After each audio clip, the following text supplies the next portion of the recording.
gumawa ng daan dito? Ha? Ako yung gumawa. Dito ka rin gumawa. Nandun pa.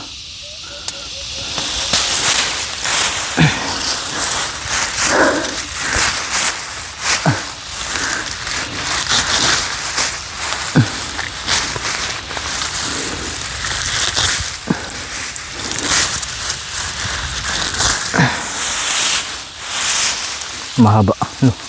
Ganda yan.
Yung ginagawa saan?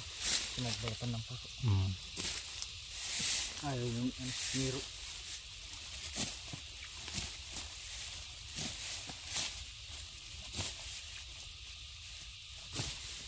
So good morning po sa ating lahat mga ka-MJ. Nandito po tayo ngayon sa tuktok ng bundok mga ka-MJ. Oh. Nakita nyo po yan. Oh. Bato na po yan. Oh. At tingnan nyo po yung background natin. Oh. Doon sa baba. Doon po kami nanggaling. Napadpad po tayo dito sa tuktok dahil sinamahan po natin si Kuya Fishball na nangunguha po ng tulib na tinatawag nila dito or kogon po mga ka-MJ. Kasi nga po gumagawa ng bahay kubo si Fishball, kaya ito yung ginawa niyang pangbubong, no?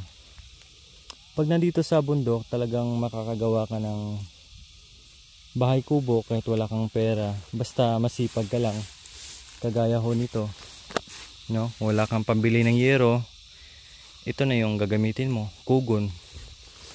Maganda naman po talaga itong kugon mga ka-MJ. Alam naman natin ay hindi po siya gaano kainit, no? Lalo na dito sa bundok, walang kuryente, walang electric fan. So ito yung angkop dito sa bundok ay kugon, no? At saka pag tag-ulan naman po ay hindi siya maingay. Yung natutulog ka sa gabi na tapos ang lalakas ng ulan, kuya, no? Hindi siya maingay. Ayan si Kuya Fishball, isa sa masipag dito sa bundok. Yan. Si Kuya Fishball po ay may asawa na 12 anyos. Nagkaroon po sila ng anak, kaya lang namatay po dahil hindi angkop sa buwan, no, ng anak. Premature po, kaya yun, namatay. So ngayon naman po ay buntis yung kanyang asawa, 5 buwan po. Kaya ito, pinupursige po ni Kuya Fishball na magkaroon ng bahay kubo kasi tag-ulan na naman po, no, mahirap na. Maya-maya ulan, mahirap matulog kapag nabasa ng ulan. So ito yung ginagawa niya ngayon. Yun o, mga ka-MJ, grabe, kabundukan. Dito kami sa tuktok.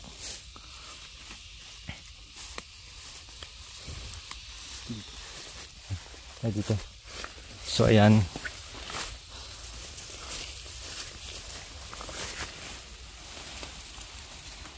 ganyan lang talaga, tiyaga lang para magkaroon ng bahay. Yung kawayan naman po ay mayroon naman dyan sa dinadaanan namin. Ayun o, grabe mga ka-MJ, bangin na po ito. Bangin na kuya. Kunting pagkamali lang, wala. Sa baba yung abutin talaga.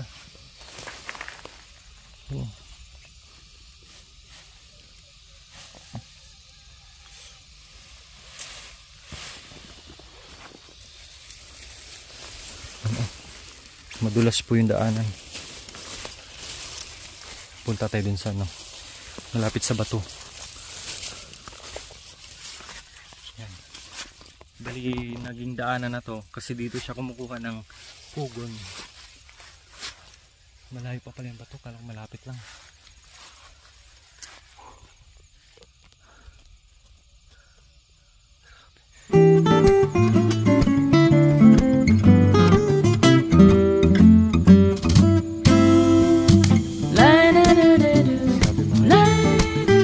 Mag alas 11 na po, no, pero nandyan pa rin yung fog. Kanina umaga nga po tsaka gabi hindi mo na makikita yung paligid sa sobrang kapalang fog po. So ngayon nagpa-fog pa rin, no, tanghali tapat.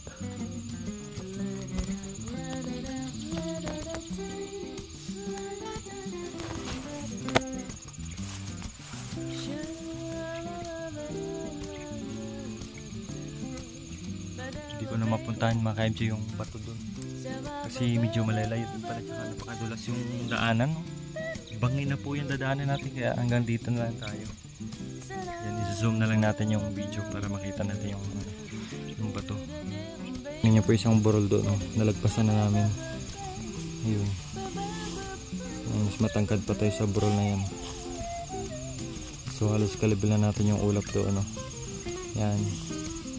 Diyan, halos kalibil na po natin yan. Kung nakakalungkot lang po dito mga ka-MJ, yung mga kabataan, no, gawa ng simpleng pamumuhay, napakapayak, no, habang nag-aaral. Kung minsan yung iba hindi na nga po nakapag-aaral, tapos yun, mag-asawa na lang po ng maaga kasi syempre walang ibang libangan ho, no.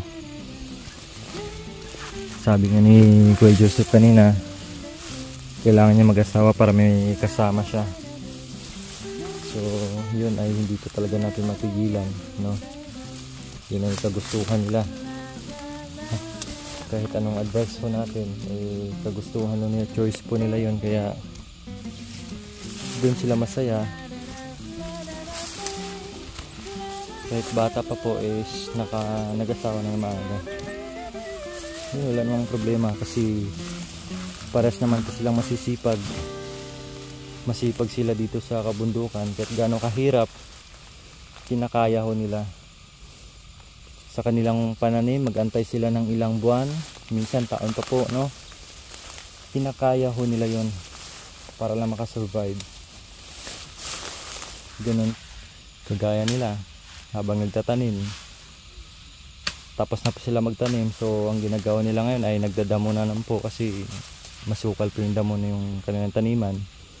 After that is mamumuso po sila para may pambili sa pangaraw-araw nilang pangangailangan, pambili ng bigas, tsaka ulam. Yung ulam naman po nila ay kinukuha naman dito sa bundok. Yung puso ng saging, unche, ay sapat na sa kanila yon. Ang napaka-importante ho talaga para sa kanila is bigas, no, at yung kape. Yun yung bato.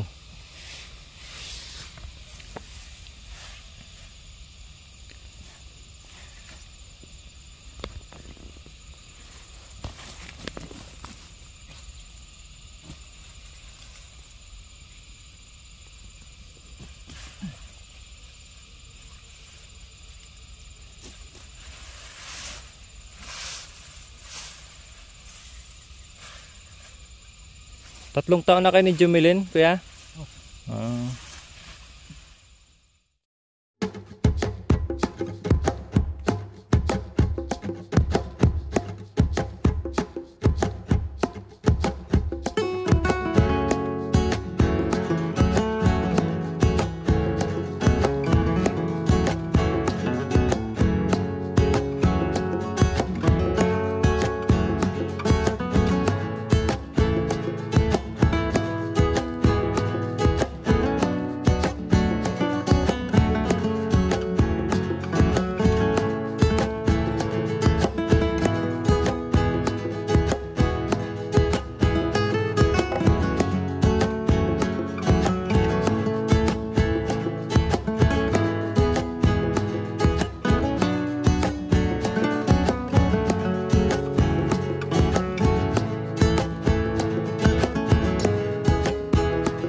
Kasi nadulas ka tapos diyan kamawak. Pagbuak na siglas. Na ano. Madulas pag may chines no?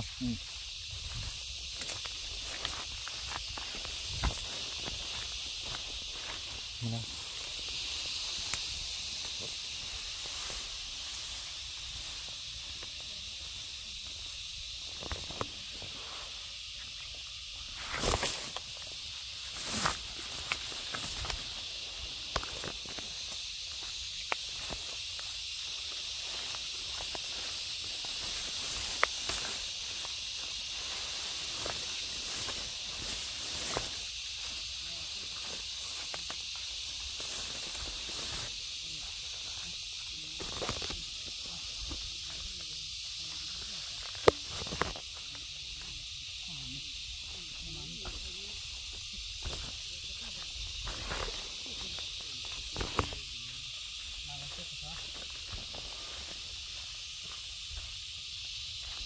Mga luya. Ito yung Kunci. kabungit kunci. Tubang manok.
Ba ba